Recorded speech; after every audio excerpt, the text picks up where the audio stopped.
Yeah, I think if I can spend a few minutes on this, and you're more than welcome to ask me a few other questions if I don't answer all your questions in my first go. I think that obviously the first thing that one must realize, why did we make this announcement is, I think succession planning in South Africa is something currently that we struggle to do, just because it's cutthroat. You're not always sure how many players you're going to lose at the end of this year, just because we're competing with a massive exchange rate. And with clubs on the other side who doesn't always have a business model, it's a rich owner, has a lot of money, and he can spend that money if that player is worth it or not. And if we try and compete with that all the time, we'll just exhaust our budget, and our succession planning on this side will just be impossible. So, the first thing is trying to keep our, if we can call it, our marquee players, our big name players here.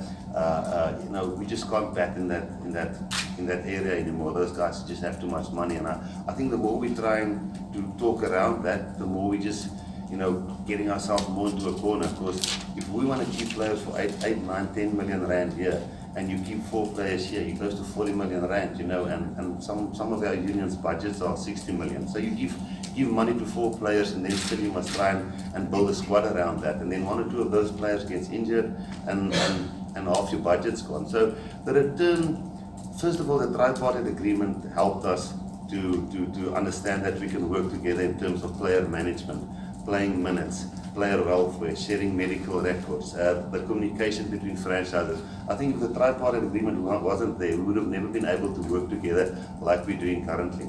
Now we see we can do that. Now we went to the route and said, guys, we're not going to bat against these big guys anymore. We can't afford them. We're going to try and spread our money through more players. What does that mean?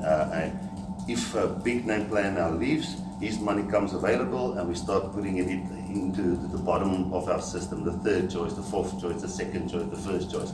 If that big player accepts the smaller offer we're giving now, we might have 5 less guys that we sign at the bottom, if you understand what I'm saying. So that's why it's difficult to put a number on it. We'll start with our tripartite players. I've already sat with 7 or 8 of them, made them offers, see if they accept it. If they don't accept it, that money gets put back into the system, into younger guys, the next generation guys. And so that's why it's difficult to put a number until you know how many of the top guys are accepting and taking chunks of money on top. You don't know how much you're going to put back into the bottom. So that's why sometimes you hear 40, sometimes you hear 60. It just depends on how many of your big name players are you going to lose to 10, 12, 13 million in clubs, if that makes sense. Once you start and Celestia, who's our first choice 30, and Celestia, hopefully we can try and sign all of them, and all of them want to stay here, and all of them will take less money and stay in South Africa, but that's not living in the real world. And then if you see out of those 30, 18 signed, 12 didn't, for example, what are we going to do with that money if the 12 is not here? Right, we can sign another few youngsters, and that's how we'll filter the money back into that here. So obviously there's the ranking system, but the ranking system obviously every weekend it can change.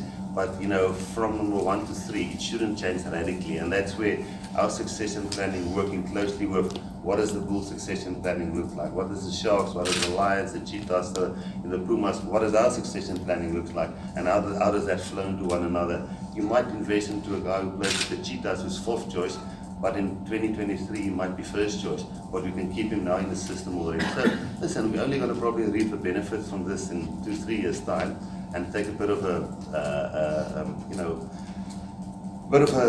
knock now post World Cup, but you anyway taking a knock off.